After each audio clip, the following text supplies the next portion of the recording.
મોરબી ખાણમાં ખનિજ વિભાગની મોટી કાર્યવાહી.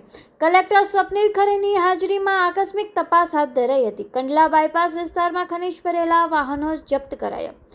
કંડલા બાયપાસ ગેરકાયદે ફેસપાર સોડા અને પોટાશનો જથ્થો ઝડપાયો હતો. એનજે માઇક્રોસન્સ પ્રાઇવેટ લિમિટેડ સામે કાર્યવાહી કરવામાં આવી. તીંબડી ખાતે 46.751 મેટ્રિક ટન ખનિજ સીઝ કરાયો. પ્રથમ કેસમાં ₹1.58 કરોડનો દંડ ફટકારવામાં આવ્યો. ધરમપુર ખાતે 31.14 મેટ્રિક ટન ખનિજનો જથ્થો મળ્યો. બીજા કેસમાં 1.5 કરોડનો દંડ વસૂલવાનો હુકમ. બંને પેઢી મળીને કુલ 2.63 કરોડનો દંડ ફટકારવામાં આવ્યો.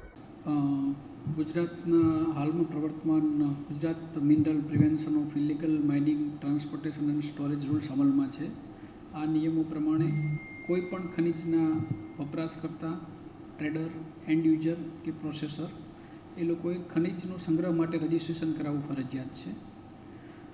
ગત 28 તારીખના રોજ માનનીય કલેક્ટર સાહેબ અને ખાણ ખનિજની ટીમ દ્વારા ધરમપુર ચોકડી પાસે આકસ્મિક તપાસ કરવામાં આવી.